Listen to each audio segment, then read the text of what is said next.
po yan, I will take the cup. Ang sabi niya, what shall I render unto the Lord for all His benefits toward me? Number one, I will take the cup of salvation. Anong ibig po sabihin ito? I will take the cup of salvation. Naalala ko tuloy, ang ating Panginoon, bago siya namatay, nanalangin siya sa kanyang ama ng ganito. Matthew chapter 26 verse 39. Sinabi niya ang ganito, and he went a little further and fell on his face and prayed, saying, O my Father, if it be possible, let this cup, that word cup, sorrow, pass from me. Nevertheless, not as I will, but as thou will. Sabi niya, kung pwede nga lang na hindi ko inumin ang sarong ito. Ang sarong yon, ibig sabihin, yung kanyang kamatayan. Kung maaari na hindi ko tanggapin ang kamatayan na nakaadya para sa akin. Pero sabi niya, hindi ang aking kalooban ang siyang masusunod, kundi ang iyong kalooban. Ibig sabihin, mga kapatid, yung saro ng pait, no? Yung the cup of bitterness, alright, ito'y kanyang ininom. Upang sa ganon, yung katamisan naman ng salvation ay mainom natin. Siya nang nauna dun sa kaparusahan upang sa ganon, tayo naman ay magkaroon ng buhay. He took the cup of bitterness. He took the cup of pain and punishment for us to take the cup of salvation. Now, dahil po sa maraming mga benefits ng Diyos sa atin, ang unang pwede natin gawin ay yung inumin natin yung saro ng kaligtasan. Ang ibig ko pong sabihin dito, mga kapatid, okay? Yung hinihingi niya sa Panginoon na punuin niya yung sarong yun and expect for more. Yung salvation tinanggap natin, pero it does not end one time only. When you accepted the Lord Jesus Christ, you have drunk, you have taken that cup of salvation. Pero mga kapatid, hindi nauubos yun. Ibig sabihin, laging may laman yun. Lagi nating nire-renew yung ating kaalaman ng salvation natin. Huwag nating kalilimutan na tayo ay nagkaroon ng buhay na walang hanggan. Iinumin natin ito. Ang lahat ng laman ng nandoon sa cup na yun, ang laman nun ay grace, ang laman nun ay mercy, ang laman nun, mga kapatid, yung tender kindness ng Panginoon, yung lahat ng yung joy, yung peace, yung love, nandun at hindi mauubusan, yung nakadugtong sa salvation natin, mga kapatid. Napakarami doon at kailangan ma-experience lahat natin ito by taking the cup of salvation every day of our life. Mag-imagine ka, you can even put a cup dun sa iyong silid o kaya somewhere sa house kung saan ka pwedeng makipag-usap sa Panginoon. And then, pwede mong tatakan yung the cup of salvation. And then when you pray, you look at that cup of salvation and drink from that every day. Sapagkat kailangan natin yung grace ng Panginoon every day. Kailangan natin yung joy. Amen, mga kapatid? Kailangan po natin yung comfort ng Panginoon. Lahat ng nakadugtong salvation ay atin po yun, mga kapatid. Let us taste that the Lord is good. Let us drink from that fountain of life. Yung fountain na hindi nauubusan, yung water of life. Siyang nagbibigay ng lakas sa atin, mga kapatid. Hindi ba, mga kapatid, marami sa atin, pagkagising natin, nagkakape tayo, tama? Ang hanap natin ay malamnan yung sikmura natin, mainitin sikmura natin. Take it spiritually. Why don't you take and lift up that cup of salvation every morning so that you will enjoy your life as a saved person, as a child of God, yung nag-benefit ng kaligtasan ng Panginoon. Huwag mong kalilimutan basahin ang kanyang salita every day. Sapagkat nandito po, mga kapatid, yung kanyang lahat ng mga benefits sa atin, mga kapatid. It will remind us that we are children of God. Paminsan nakakalimutan natin yon. Hindi tayo umiinom sa Panginoon. Kung saan-saan tayo umiinom, kung ano po yung source ng ating strength. Yung mundo, nabubusog tayo ron. Take the cup of salvation sapagkat yun po ang nagpupuno sa ating mga kaluluwa every day of our life. Delightfully drink from it and taste, experience everything that is entailed to being saved. Amen po, mga kapatid? Uminom ka doon araw-araw. Take the cup of salvation. Are you saved? Tas ka ng kamay na saved? Well, hindi ka pa tapos. Araw-araw pwede kang mag-benefit sa salvation na ibinigay sa iyo ng Panginoon. And then, pangalawa, hindi lang yung sabi niya, literal yung ating pong mga outline dito. Sabi niya, what shall I render unto the Lord? I will take the cup of salvation. And then sabi niya, I will pay my vows unto the Lord. Oh, Pag humina, I will pay my vows unto the Lord. Amen? Kung minsan gusto lang natin ng benefit, pero yung responsibilidad sa kabila ng ating pong mga benefits ay parang tinatanggihan po natin. Ang ibig sabihin ng mga kapatid, no? I will pay my vows unto the Lord. Look at verse 14 and verse 18. Ang sabi niya sa verse 18, I will pay my vows unto the Lord now in the presence of all His people. Ano po yung ibig sabihin ng vow? Ang vow po mga kapatid, it is a sacred promise.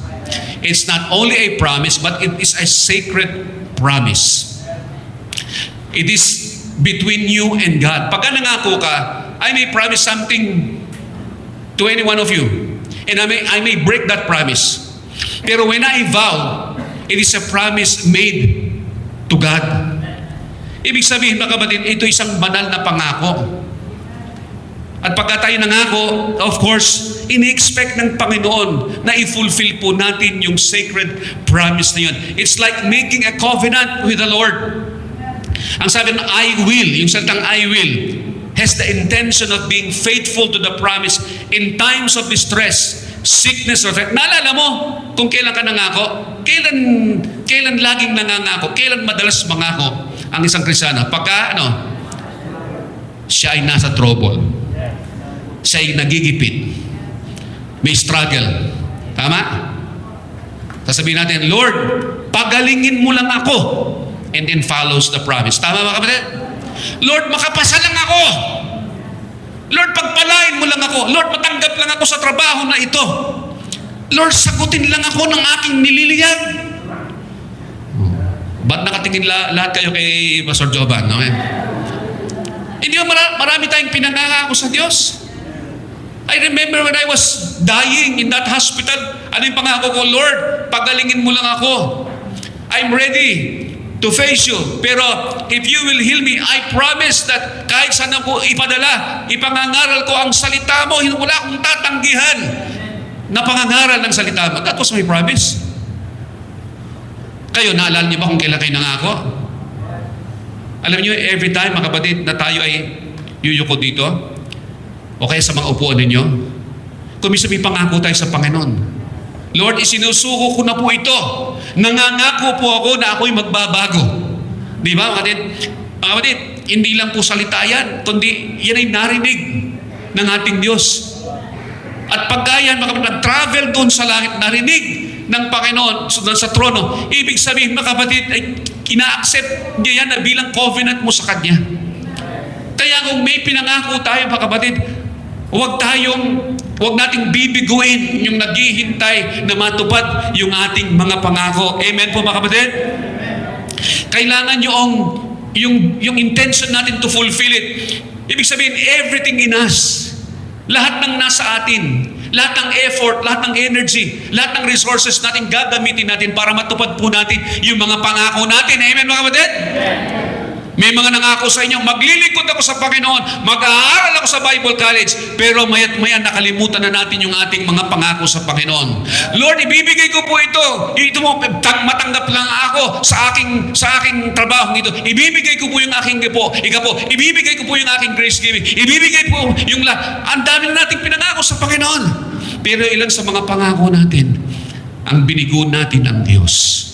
Ganun ba natin gantihan yung lahat ng mga benefits sa atin? Huwag sana natin kalilimutan yung ating mga pangako sa Panginoon. I will pay my vows. Alam niyo, I remember when I was 14 years old, I got saved. Pagka high school ko, nangako ko sa Panginoon na mag-aaral ako sa Bible College at pagkatapos ay maglilingkod ako sa Kanya buong buhay ko. After so many years, after 50 years, I was 14 when I was saved. And then after 50 years, naglilingkod pa rin ako sa Panginoon. Praise the Lord, hindi dahil magaling ako, dahil magaling ang ating Diyos. At pagka tayo nangako sa Panginoon, God will see to it, God will help us that we will be able to perform, we will be able to fulfill our vows unto the Lord. Kaya huwag tayong matakot mangako sa Panginoon, sapagkat siyang tutulong sa atin. Amen po mga kapatid. Nakakaya sa Panginoon pagka nangangako tayo, taon-taon nangangako tayo, Lord, iiwanan ko na to, Lord, hindi ko na gagawin, Lord, ibibigay ko na po. Pagkatapos ay wala pang kalahating taon ay bumalik na naman tayo. Wala pang kalahating buwan ay bumalik na nga tayo sa ating mga pinangakong iiwan natin. Pag Pagka ganon, parang nakakalimot tayo sa lahat ng mga benefits ng Diyos sa mga buhay natin. Hindi mabilang yung mga benepisyo. Sana man lang kahit isang pangako mo, tuparin mo naman sa Panginoon. Amen, mga kapatid? Amen? Pangatlo, panghuli, I will offer the sacrifice of thanksgiving. Verse 17. Anong sabi niyan? I will offer to thee the sacrifice of thanksgiving. Yung pasalamat pala, mga kapatid, it is a sacrifice. I don't have time, pero sa Old Testament, merong kategorya ng sacrifice of thanksgiving. Pero ang ibig sabihin po, mga kapatid, yung sacrifice of thanksgiving, the word sacrifice, ang ibig pong sabihin yun, surrendering of a precious possession as an offering to the Lord. That's sacrifice. Take for example, si Abraham sacrificed his son, Isaac. He was giving him to the Lord. Precious possession. Diba? Precious son. Pero ito ay kanyang gini-give up. That's the meaning of sacrifice. You are giving up something. You are giving up someone. Hindi ba? Sa chess. Sino naglalaro sa'yo ng chess? Hindi ba meron tayong salitang sacrifice? Halimbawa, isa-sacrifice mo yung queen mo. Tapos kakagatin ngayon yun. O kaya alam niya, pagka sinacrifice mo yung kalaban mo, sinacrifice mo yung queen, mataas yun eh. Tama? Ang pawn lang ang kakain. Pero pagka kinain niya yun, mati siya. You are giving something valuable. You're giving up something very precious in exchange of something more valuable. When we sacrifice something to the Lord, ang Diyos, mga kapatid, marunong siyang gumanti at higit pa sa sacrifice natin ang kanyang pwedeng ibalik sa atin, mga kapatid. And that's the way to be grateful to God. Madaling sabihin kasi, Lord, salamat. Thank you po, thank you po, thank you po. So what? Madaling sabihin yun. And everyone can say, thank you. Pero ang tunay na pasalamat, mga kapatid, you give something back to the Lord. You give up something and you give something back to the Lord. I will offer the sacrifice of thanksgiving. It means giving up something that we value, and we offer it to the Lord to worship and honor Him. Kung isang bagay na yan ay nakakadlang sa iyo para maglingkod ka sa Panginoon, you have to sacrifice it. Kung halimbawa, yung time para hindi ka makapaglingkod sa Panginoon, you have to sacrifice time. You have to sacrifice your sin. I-give up mo yung kasalanan mo. Kasi alam mo, yan ang humahadlang sa iyo para magkaroon ka ng magandang relasyon sa Panginoon. Kailangan i-give up mo yung habit mo. Kailangan i-give up mo yung hobby mo na alam mong yan ay nagiging hadlang. And sometimes God will require you to give up someone you love. Someone who is precious to you, sapagkat alam mong siyang nagiging hadlang para maglingkod ka ng tunay sa Panginoon. Alam mo, that's commitment. Napag-isip-isip ko lang kanina, habang nakaupo ako dyan, sabi ko, yung tao talagang ganyan lang. Yung gusto lang niyang ibigay, yun lang ang kanyang ibibigay. Wala ka nang talagang mapipiga sa tao kung gusto, hanggang dun lang ang gusto niyang ibigay. Tama, mga kapatid? Pero iba yung gusto sa kaya eh. Yung bang kaya mo namang ibigay pero hindi mo kayang ibigay sapagkat yun lang ang gusto mong ibigay. Yung bang ganito dapat ang iyong ibibigay o kaya ganyan lang ang kaya mo, higit pa dun sa, pero yan lang ang gusto mong ibigay. Wala kang magagawa sa tao. Tama?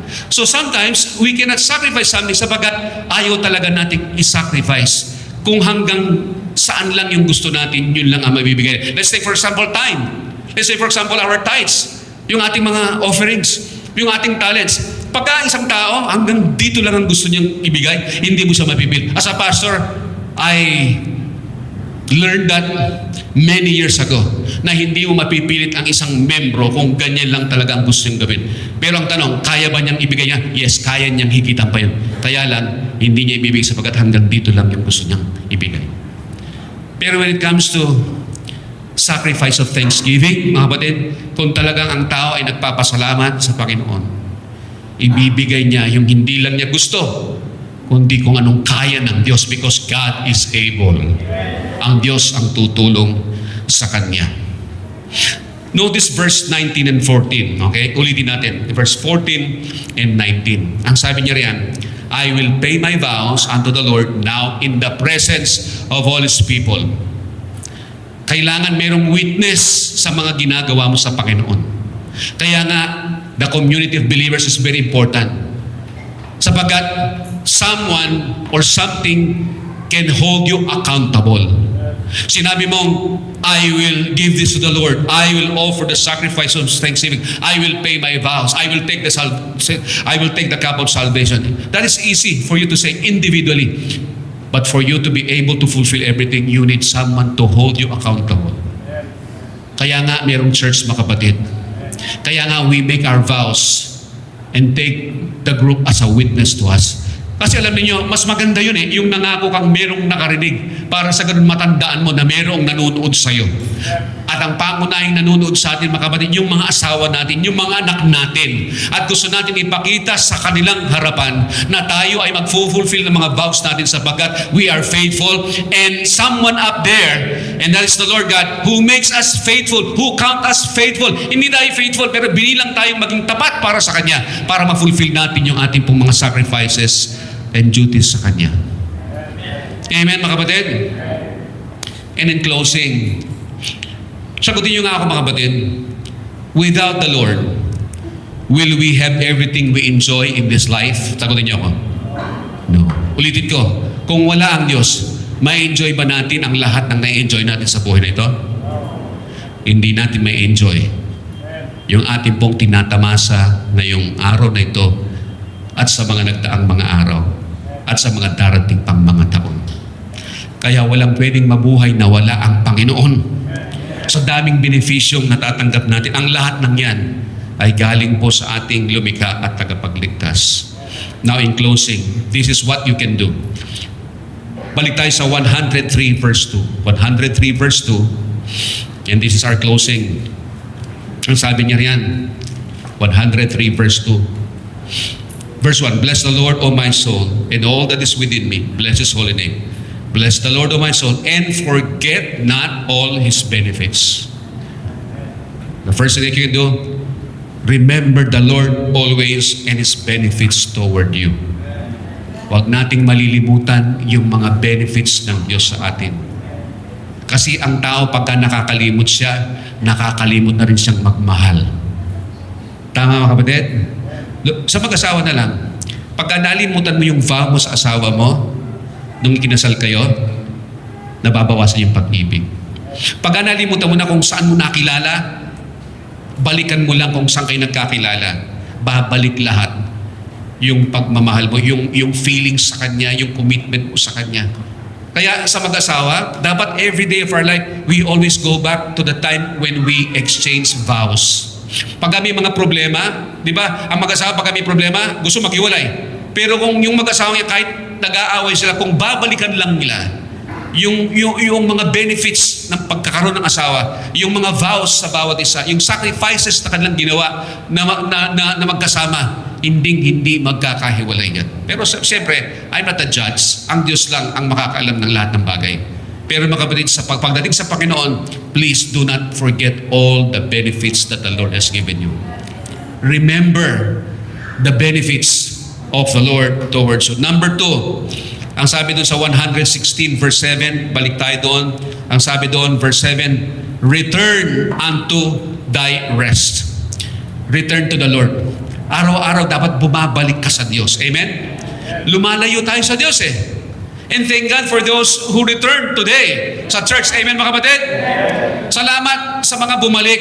Pero every day of our life, mga kapatid, hindi lamang sa church tayo bumabalik, kundi mayat-maya, bumabalik tayo sa Panginoon. Sapagkat mayat-maya, lumalayo din tayo sa Panginoon. Mayat-maya, nagbabackslide din tayo. Mayat-maya, lumalamig din yung ating damdamin sa Panginoon. Kuminsan, lumalabo talaga kung bakit tayo ligtas. Hindi natin matandaan kung bakit, anong purpose natin bilang tayo mga ligtas.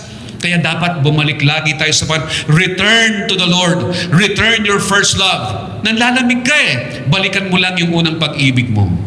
Amen. Meron pa siyang dinagdag dito. Sabi niya, return unto the rest. Ibig sabihin, rest in the Lord. Trust the Lord.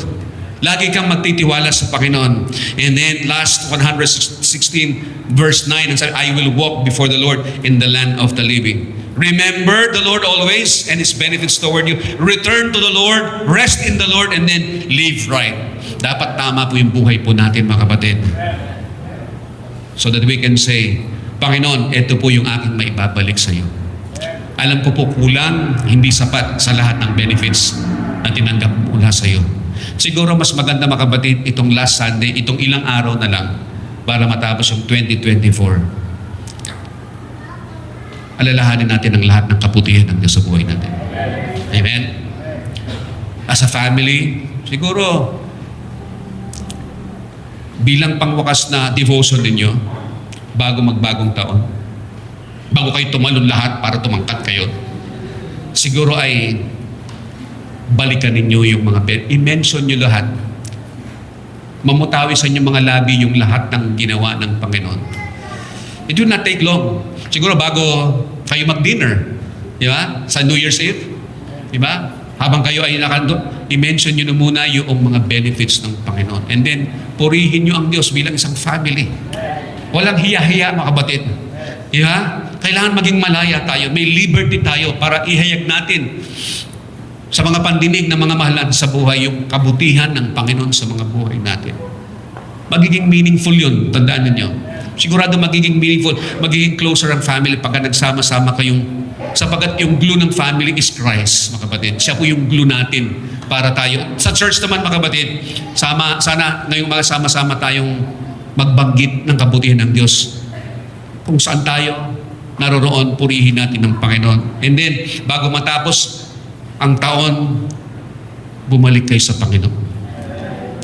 Ano ba yung mga iniwan niyo? Ano ba yung mga ministering iniwan ninyo? Ano ba yung mga personal na commitments sa Panginoon na iniwan ninyo? Balikan niyo yun, mga kapatid. Magsimula kayo magtiwala muli sa Panginoon, hindi yung laman ninyo. Kasi pagkalaman natin ang pinagkatiwalaan natin, mga kapatid, hindi tayo magtatagal. Bumalik tayo sa Panginoon. And then, pangwakas, tayo po ay mamuhay ng tama sa harapan ng Diyos. Pagkatapos natong maghiwalay dito, mga kapatid, at nagkanya-kanya tayo, wala nang titingin sa atin, mga kapatid, doon tayo pwedeng sabihin natin na kahit nag-iisa ka, kahit walang nakatingin, pwede kang mamuhay ng tama sa harapan ng Panginoon. Amen? Alright. Ibig sabihin daw ay tama na Pastor Kunanan, at marami ka nang sinabi. Sa susunod nga, pwede tayo maglagay dyan ng yung nilalagay dyan,